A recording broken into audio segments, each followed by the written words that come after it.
Good day, all. This is my lecture on Hesiod and Hesiod's Theogony, which we're going to be reading this week. This is one of the big foundational texts of Greek mythology. So we're going to spend some time with this. Don't worry, we won't read every line. Some of it is dreadfully boring, I won't lie. And there's a lot of names you're not going to recognize or know how to pronounce. And so we're just going to read parts of it, hopefully the good parts. So let me say some things about Hesiod and the Theogony and set you loose on it. So a couple things to talk about. Who is Hesiod?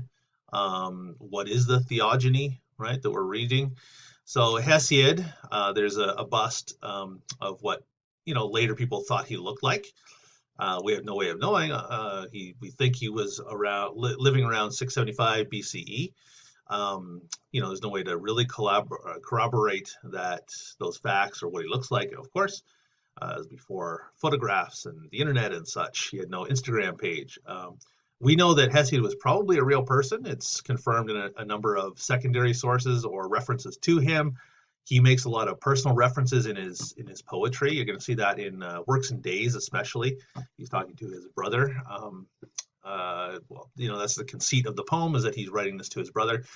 So we think he's probably a real person. He was roughly contemporaneous with Homer, right? They're living around the same time. They might, probably didn't know each other, of course. Who knows, right? But around the same time, living in very different parts of Greece, as we'll see when we talk about Homer later. About Hesiod, we think he was the son of an immigrant. We think he was a shepherd living near Mount Helicon, which is interesting because he talks about this a lot in his poetry. He was a successful poet, and this is what I was saying earlier. There's references to him in other sources. He won poetry contests, big deal poetry contests. Remember, poetry contests were a big deal at the time, right? This was one of the premier art forms, and people would have these big citywide contests to see who could have the best poetry, right? I don't know, something like a rap battle or something like that. They'd come and battle as part of these festivals, right? And it was very much a competitive, performative thing, right? I remember I was talking about this last time, the competitive nature of a lot of Greek culture, ancient Greek culture.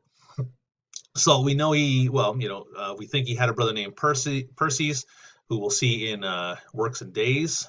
I'll talk more about that. He chastises him for being lazy. It's pretty funny.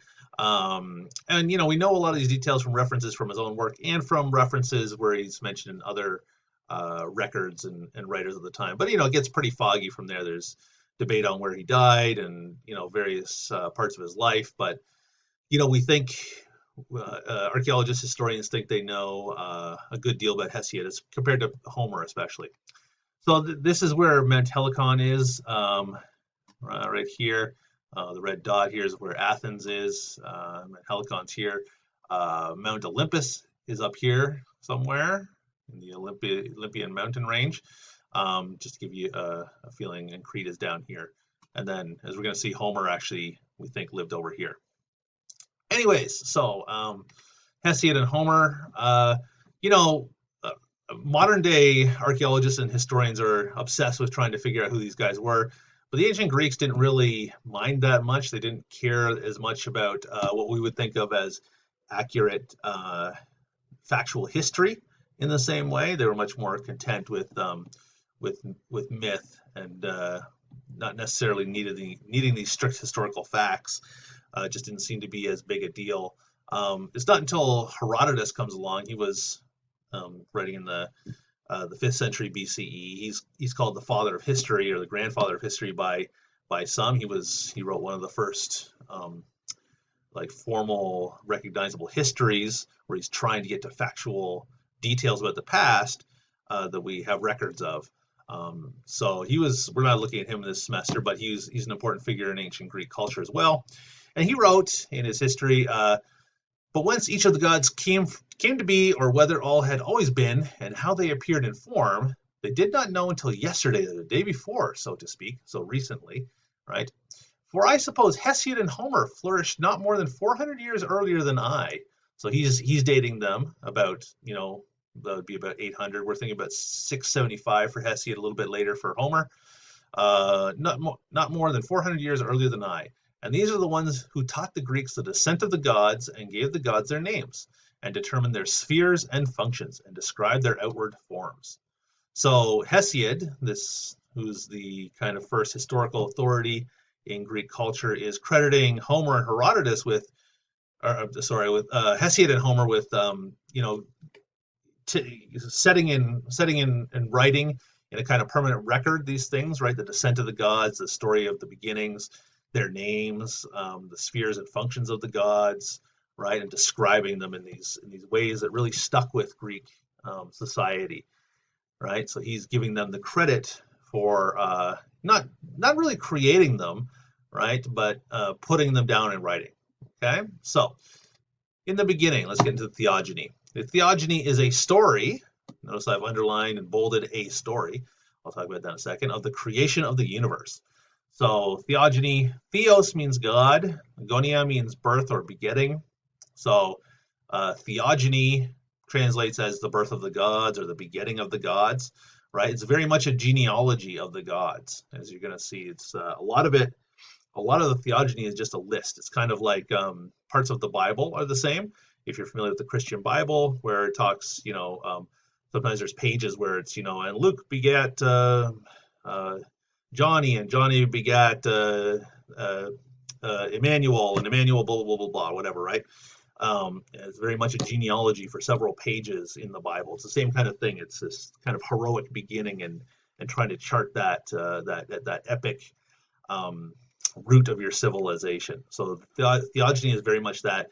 Notice I said it's a story, right? So as I was talking about this last time in terms of Greek religion and cultural life, Greeks didn't have like a central written text. There was no Holy Bible, no Quran, no Talmud, right? No my mind's blanking on the Buddhist text, but there's no like central written text from whence all religious thought comes, all custom and such, and people could return to that one text to argue about it and interpret it and try to come up with like a kind of centralized religion from that.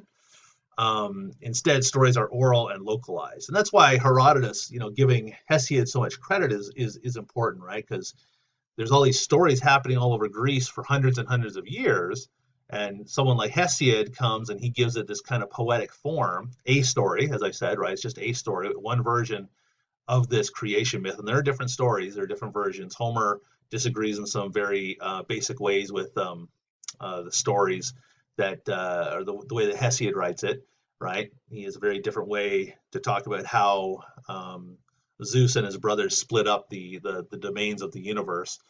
But anyways, so you have all these different stories happening, and then you have people like Hesiod and Homer fixing these stories into a specific form that's passed down for generations.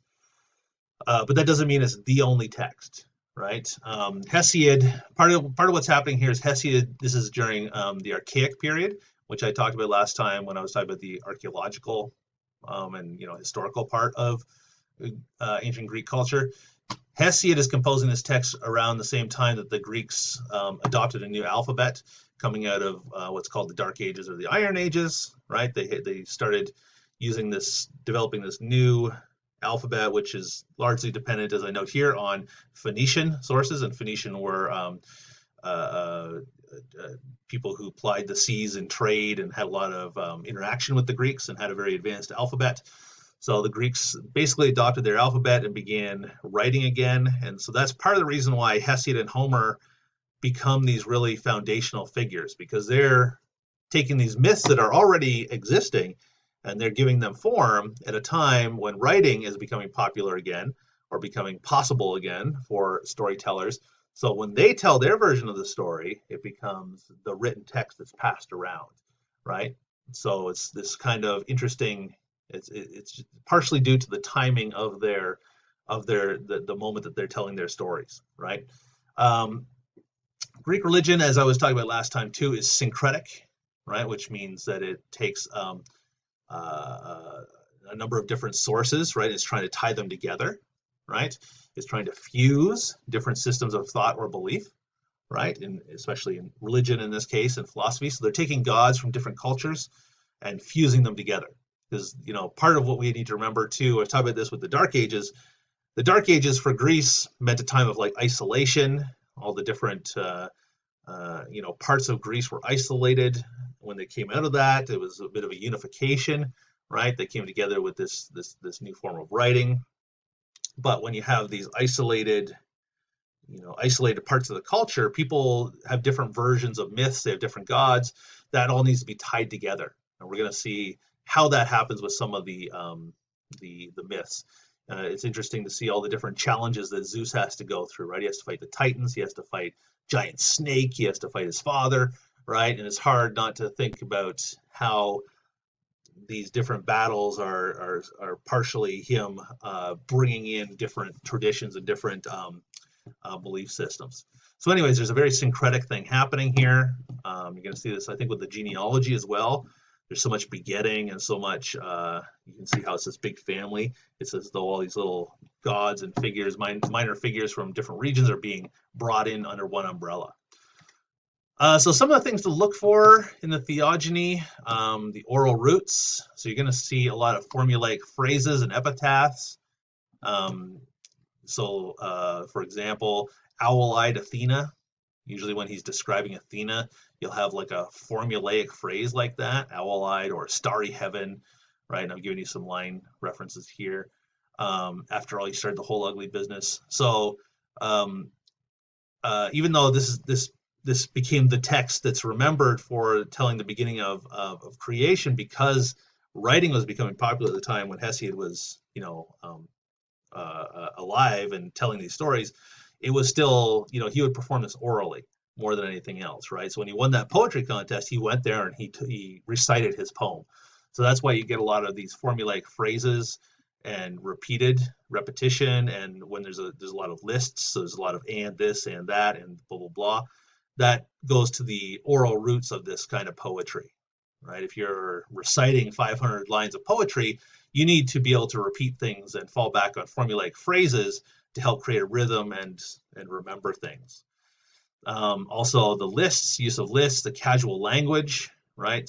The one line is translated in English as strong as the Dickens, which is perhaps a little old-fashioned now, but there's a lot of casual language in it. So it's not, like what we think of as like high Shakespearean sonnets or something like that, right? This is meant to appeal to a broad range of listeners. So there's a lot of casual, fun language, right? Use of lists, again, there's a lot of lists in this, you'll see.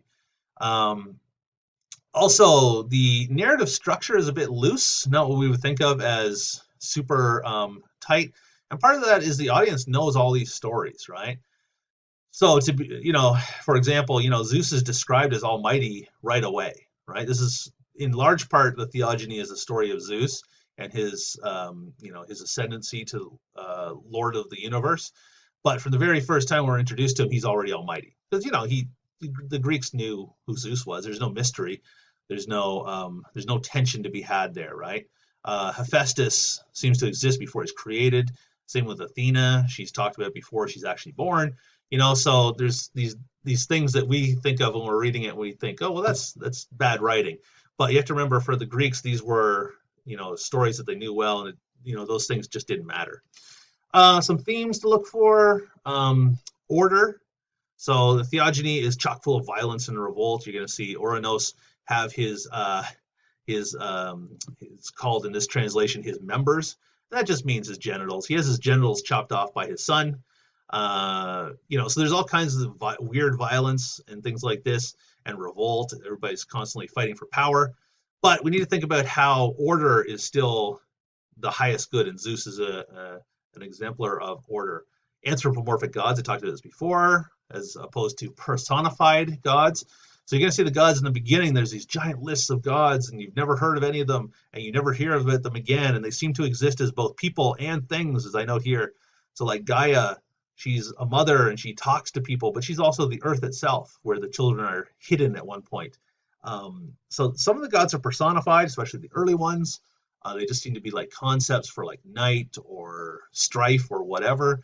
And then some of the gods, the Olympian gods especially, Zeus and his siblings and his children, are anthropomorphic. They seem to exist amongst humans as humans. Okay, and that takes me to the idea about human order, right? This is all about humans. Okay.